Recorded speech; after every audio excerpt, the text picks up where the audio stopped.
When I bought the Old Lake property, it wasn't part of any grand plan. I wasn't trying to make a statement, pick a fight with an HOA, or uncover a decades-old scandal. I just wanted peace. The kind of peace you find when water laps against the shore and time seems to slow down. The listing described it simply: private lake, abandoned dock, overgrown property. Cash buyers only. It was cheap, suspiciously cheap, and most people didn't look twice. But I did. Something about the photographs, the way the mist hung low over the water, pulled me in. I bought it within a week. When I arrived, the place was a mess. The waterline was clogged with algae and debris. Fallen trees leaned into the shallows. The old boathouse had collapsed halfway into the lake, its roof dipping like a broken wing. The road leading up to it was barely passable, swallowed by weeds and roots. But even through the decay, I could see the potential. It wasn't long before I started cleaning it up. I hired local workers to help dredge the lake, haul out the trash, and clear the brush. Day by day, the lake began to shine again. The water turned from dull brown to deep blue, reflecting the sky like glass. I rebuilt the dock, repaired the fencing, and replanted the surrounding area with native grasses and lilies. For the first time in decades, the lake looked alive. That's when the trouble began. The first sign was subtle. A neatly folded letter taped to my mailbox, stamped with the seal of the Ridgeview Lakes Homeowners Association. The tone was polite, too polite. It welcomed me to the community and reminded me that all improvements and restorations must be pre-approved by the HOA Architectural Review Board. The problem was, I wasn't part of any HOA. My deed showed no mention of one. The property sat just outside their boundary, a few hundred yards past their last registered parcel. Still, I shrugged it off, assuming it was a misunderstanding. A week later, 2 men in pressed uniforms arrived. Their black SUVs bore magnetic decals reading Lake Patrol Enforcement. They claimed to be from the Ridgeview HOA's private community police. Their badges looked official, too official, and they told my workers to stop unauthorized restoration. I wasn't home at the time, but my neighbor caught it all on video. The men threatened fines, claimed the lake belonged to Ridgeview's common area, and ordered everyone off the property. When I returned, the damage was done. My workers had left, frightened by what they thought were police officers. The dredging equipment sat half submerged in the mud, and the letterbox now contained another notice, a citation for illegal environmental modification.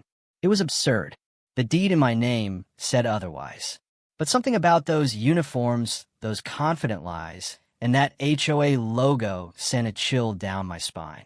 Something wasn't right. And when I tried to report the incident, I learned the local police had never heard of any lake patrol enforcement. That was when I realized this wasn't a misunderstanding. It was a setup. After I found out the so-called lake patrol wasn't real law enforcement, things started to spiral faster than I could have imagined. I went straight to the county sheriff's office, armed with the letter, the video footage, and my property deed. The deputy on duty looked over everything carefully. When he leaned back and sighed, I could tell he'd seen this kind of thing before. The HOA had a reputation, he said. Not officially, of course, but word around the department was that the Ridgeview Lake Association had a habit of overreaching. They patrolled beyond their borders, issued their own warnings, even to people who weren't members. Most folks didn't fight back. They either ignored the notices or sold their property to avoid the hassle. But I wasn't like most folks. I had receipts. I had proof. The sheriff filed an official report, confirming that no authorized officers were dispatched to my property that day. The men impersonating police had committed a crime. That should have been the end of it. But with HOAs, things are never that simple. Within days, I started receiving more letters, thicker envelopes this time, printed on Ridgeview letterhead. They claimed the lake was part of Ridgeview's protected natural space and had historically been maintained by the HOA. According to them, the sale to me was a clerical error. The lake, they said, was never meant to be privately owned. Attached was a bill for back dues totaling nearly $12,000. I laughed when I first saw it. It was so ridiculous it almost felt like a joke. But then, the threats began. Subtle at first, late-night calls with no one on the line, tire tracks appearing on the private road to my dock, motion lights tripping with no sign of movement. One morning, I found a gate padlock snapped in half, the shards still warm from the bolt cutters. Someone was trying to send a message. And then came the fake police report. A few weeks later, I got a visit from a county code inspector. He said there'd been a complaint about unsafe construction and environmental damage. He held a clipboard, flipped through photos, and told me the report came from law enforcement. When I asked to see the document, he hesitated, but I insisted. What I saw next made my blood run cold. The report listed my property, my name, and a claim of illegal dredging without permit. But under reporting agency, it read, Ridgeview Lake Patrol Enforcement Unit. The same fake department. They had filed a false police report under a non-existent agency name, and somehow it had made its way into the county system. I brought the document back to the sheriff. He was furious. He said this wasn't just overreach anymore. It was criminal impersonation, fraud, and falsification of government documents. He promised an investigation. For a brief moment, I thought that would finally stop them, but instead it got worse. 2 nights later, floodlights glared across my property from the far side of the lake. The sound of engines echoed off the water. When I looked out the window, I saw them, trucks, work crews, and heavy machinery, setting up on the opposite shore. And when I checked the county maps, I realized what they had done. The HOA had redrawn the lake boundary lines. They were trying to claim the water itself. The next morning, I drove down to the county assessor's office, certain there had been some kind of mistake. But when I pulled up the latest property map, my stomach dropped. The digital boundary lines had changed. My lot, which had once clearly included the entire lake and its immediate shoreline, now stopped abruptly halfway through the water. The other half, the side where the Ridgeview HOA had begun their so-called community restoration project, was now listed under their parcel numbers. Someone had edited the county's GIS records, and not subtly, either. It was a perfect split, as if the lake had always belonged to both of us. The clerk looked confused when I showed him my original deed and survey. He said the change came from a revised environmental boundary adjustment, authorized by the Ridgeview Lakes Association's Environmental Committee, a group that, as it turned out, had no legal authority whatsoever. It was bold, almost too bold. Over the next few weeks, the HOA moved fast. They built fences along their new shoreline, installed bright white signs reading private HOA property, members only, and even brought in landscapers to beautify the area. Their president, a sharp-tongued woman named Darlene, whose name kept appearing on every notice, boasted on social media that they were reclaiming community land that was stolen years ago. Stolen. That word burned in my mind. They were rewriting history, literally, to take my property. I tried reasoning with the county first. I showed them the sale documents, the title, the tax records, everything proving the lake was mine. But the process was slow. The county needed time to verify the changes. Time I didn't have. Because while the paperwork crawled through bureaucracy, Ridgeview's crews kept working. They cut trees, poured gravel, and built picnic areas on their side of the water.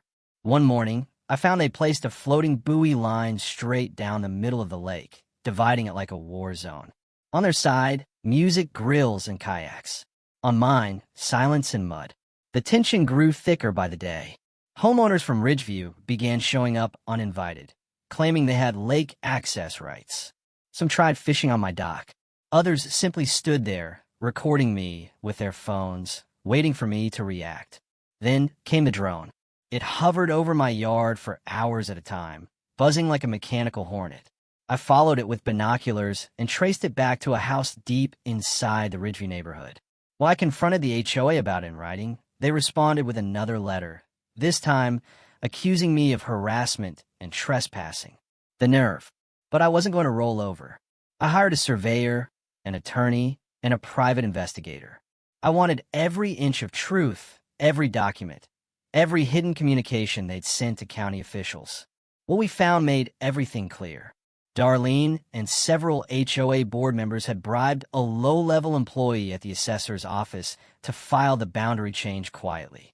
They'd used falsified environmental impact papers to justify it, claiming the lake was part of a protected watershed owned jointly by the HOA. None of it was true. The investigator handed me a folder full of evidence. Photos, emails, timestamps, everything I needed to prove they'd committed fraud. And that's when I made a decision. I wasn't just going to fight back. I was going to expose them. But I didn't realize they were already planning their next move. Something that would cross the line from harassment into danger. I had everything I needed, evidence of fraud, impersonation, and harassment. But experience had taught me that paperwork alone doesn't stop people like the Ridgeview HOA. They thrived on intimidation and image. So I decided to hit them where it hurt the most, in public. I sent everything to the county attorney, yes, but I also contacted a local investigative reporter who ran a segment called Behind the Neighborhood. She'd covered shady HOA stories before, misused funds, power-hungry presidents, illegal enforcement groups. When she saw the footage of the fake officers, the doctored maps, and the fabricated police report, she didn't hesitate. Within a week, she aired the story. The headline flashed across screens all over the county. Fake police, fake boundaries. Ridgeview HOA accused of fraudulent land grab. The fallout was instant. Homeowners started flooding social media, demanding answers from their board. Neighbors who'd once supported Darlene began questioning where their dues had gone and why their HOA was involved in a criminal investigation. Local law enforcement launched an inquiry into the impersonation charges, tracing the fake Lake Patrol uniforms to a private security company run by Darlene's brother-in-law. As the story spread, the pressure built. Ridgeview's board members began turning on each other. The treasurer resigned first, then the secretary, both claiming they had no knowledge of the boundary alterations. Darlene, meanwhile, doubled down. She called the entire thing a smear campaign and even tried to file a restraining order against me. But by then, the evidence spoke louder than her words. The county assessor's office launched an internal audit. Within days, they discovered the falsified documents, complete with digital fingerprints tying them directly to the Ridgeview HOA's attorney. The fraudulent boundary revision was voided immediately. The map was restored. The lake, all of it, was officially mine again. That should have been the end of it, but Ridgeview didn't go quietly. Late one night, just as I thought things were settling down, the security cameras by my dock picked up movement, headlights, splashing, and the metallic echo of chains hitting water. When I reviewed the footage, I saw two figures dumping something into the lake. It was a sign, one of their old members-only plaques, chained to a cinder block and sinking into the dark water. A message, but this time I didn't respond in anger. I sent the footage straight to the sheriff. By morning, arrest warrants were issued. Darlene was charged with fraud, impersonation, and obstruction of justice. The fake officers faced charges of impersonating law enforcement. The Ridgeview HOA was placed under court supervision, and a new board was appointed, one that immediately issued a public apology and promised restitution for the damage done. When it was over, I stood on the dock I had rebuilt, the same place where all this madness began. The lake was still, peaceful again. The only sounds are the ripples of the water and the call of birds returning to the shore. I'd set out to restore a forgotten lake. Instead, I'd uncovered how far greed and control could twist something as simple as a neighborhood. The water shimmered in the morning sun, clear and blue, a mirror of everything that had been hidden beneath the surface. And as I watched the reflection ripple across the waves, I realized something.